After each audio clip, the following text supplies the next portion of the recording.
परम पूजनीय महंत श्री हरदेपुरी बापू नो दयालपुरी महाराज नो पधारेला हरि गुरु संतनो दे हाथीद्रा गामनी पवित्र धरा शिव पुराणनी कथा आज पूर्ण थई छे।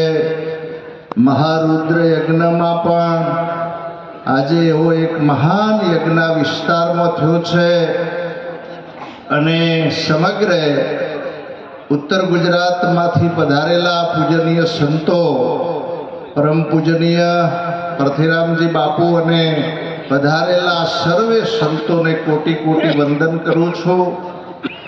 समग्र दरेक संप्रदायना संतो पण अहींया बिराजमान छे। परम पूजनीय हरदेपुरी बापूनो दरेक मेळावडामां जे प्रवास आपणा सौना हृदयमां जेमनो वास छे एवा पूजनीय बापूना तपने एकवार ताळीथी વધાવો।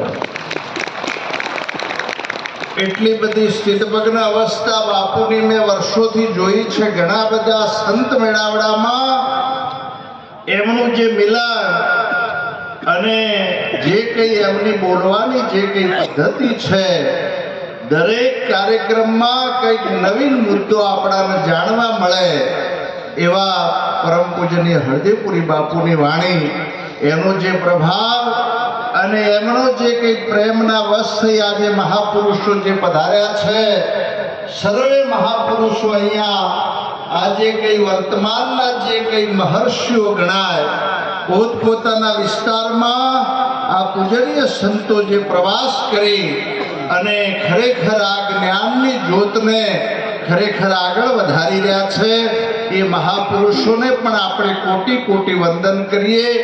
આ વિશ્વની અંદર મોટામાં મોટું જો કદાચ કોઈ પદ હોય તો એ સંતનું છે। એટલા માટે નરસિંહ મહેતા જેવા સંત બોલ્યા છે કે ઊંચી મેળી તો મારા સંતની। એવા મહાન સંતોના જે કઈ આશીર્વાદ અને દૂર દૂરથી અહીંયા હરિભક્તો ભેગ ભગવાન પધાર્યા છે। આજે એ જે મહાન વસ્તુ ખરેખર જનક રાજાની વાત હોય કે કોઈ પણ શાસ્ત્રોનું પ્રમાણ હોય શિવ પુરાણમાં એવા અનેક પ્રમાણો પણ આપણાને દિશા બતાવતા હોય છે। આજે તમે જુઓ રાજા જેવાને પણ સંતો એક દિશા બતાવી દે।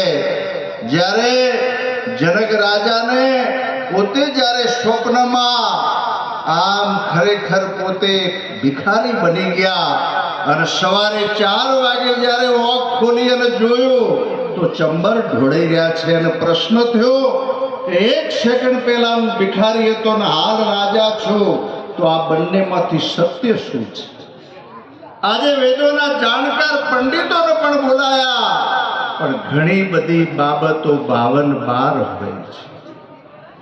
લાલજી મહારાજ જેવા સંત બોલ્યા છે કે શાસ્ત્રો નહોતા રચાયા 4 વેદ તો પહેલા શબ્દ કે પહેલા સર્જનહાર। છેલ્લી લીટીમાં લાલજી મહારાજે એક ભજનનો નિચોડ આપ્યો કે લાલજી ખેલે 52 જ્યારે આમ અષ્ટવક્રા મુનિ જેવા જ્યારે આમ પ્રવેશ કર્યો અને એમને થયું કે આ પંડિતોને સજા ના થાય એટલા માટે જ્યારે અષ્ટવક્રા મુનિએ જ્યારે પ્રવેશ કર્યો ને ત્યારે 8 અંગ બેડોળ શરીર આખું સભા એનું શરીર જોઈને જ્યારે હસવા લાગી ત્યારે એમને જનકના સામે જોયું ત્યારે જનક પણ ખડખડાટ હસવા લાગ્યા। જનક જ્યારે અષ્ટવક્રા પાછા ફર્યા ત્યારે જનક રાજાએ કહ્યું કેમ મહારાજ પાછા ફર્યા મારા પ્રશ્નોનો જવાબ તો આપો। ત્યારે અષ્ટવક્રા મુનિએ કહ્યું કે આ તો ચોબડીઓની સભા છે। તમારા બધાની દ્રષ્ટિ મારા ચોબડા ઉપર પડે છે જ્ઞાન ઉપર નથી। મૂળ તલવારનું થાય કોઈ દિવસ મેણનું ના થાય।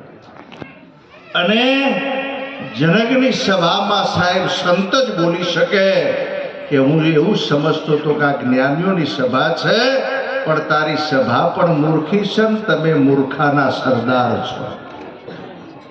જનક રાજાને થયું કોઈ મહાપુરુષ લાગે છે નીચે ઉતરીને એમના પગ પકડ્યા અને એમને જ્યારે ખરેખર જ્યારે વાતને સમજ્યા ત્યારે અષ્ટવક્રા મુનિએ કહ્યું, બોલ જનક, તારો શું પ્રશ્ન છે? કે 1 સેકન્ડ પહેલા હું ભિખારી હતો ને હાલ રાજા છું, તો બંનેમાંથી સત્ય શું છે? ત્યારે અષ્ટવક્રા મુનિએ કહ્યું, પેલું તારું ઊંઘતાનું હતું, આ તારા જાગ્રતનું છે. પેલું એ રહ્યું નથી કે આ પણ રહેવાનું નથી, બંને અસત્ય છે. ત્યારે જનક રાજાએ કહ્યું કે મહારાજ, બંને અસત્ય હોય તો મારે સત્યને જાણવું છે. ત્યારે એમણે કહ્યું, ઊંચા આસનથી તારે નીચે ઉતરવું પડે, તારું તન મન ધન અને શીશ સમર્પણ કરવું પડે. અને સમર્પણ ભાવ આવ્યા પછી અષ્ટવક્રા મુનિએ કહ્યું, પેલો ઘોડો ઉભો છે, ઉપર જઈને બેસી જા. ઘોડાના પેગડામાં પગ અને બ્રહ્મ જ્ઞાન એ જનકને થયું. એનું કારણ એની પાત્રતા હતી. જ્યારે આવી મહાન વસ્તુ મળ્યા પછી આપણા વર્તમાનમાં જ્યારે આ વસ્તુ આવે, અહીંયા ઉપર બેસવાનો વિવેક, નીચે બેસવાનો વિવેક, આવા કાર્યક્રમો થતા હોય છે. એની પાછળ આ મહાપુરુષોની મહેનત હોય છે. પરમ પૂજનીય દયાળપુરી બાપુને એકવાર તાળીથી વધાવો છે. આ વિસ્તારમાં જેમણે ધન્ય કર્યું, આવા વર્ષમાં 1-2 વાર કાર્યક્રમો થતા હોય છે. અને એમાંય જ્યારે ભેટ ભગવાનના આવા કાર્યક્રમો, એવી મહાન હસ્તીઓના દર્શન, અને ખરેખર પૂજનીય હળદેવપુરી બાપુના કોઈ વખાણ નહીં, પણ દરેક કાર્યક્રમમાં મેં જોયું છે એમનો બેસવાનો વિવેક, સ્થિત પગના અવસ્થા. અને આવી જ્યારે અવસ્થામાં આપણે પ્રેરણા લઈએ એવા મહાપુરુષોમાં, આપણે આમ જ્યારે સંતમાંથી જ્યારે પ્રેરણા લઈએ ને, ત્યારે આપણું જીવન બને. એક મહાપુરુષના આજના પ્રસંગે પણ યાદ કરું, પૂજનીય સદારામ બાપુ. એ પણ એક મહાપુરુષ, આપણા વિસ્તાર બનાસકોઠાનું ગૌરવ. એકવાર જય બોલો પૂજ્ય સદારામ બાપાની. આવા જે કઈ મહાપુરુષો, એમાંથી આપણું પ્રેરણા સંતોમાંથી લઈ આપણું જીવન બનાવીએ. આપણી જે કઈ નાની મોટી જે કઈ ભૂલો છે એ ભૂલોને સુધારી અને આપણું જીવન બને.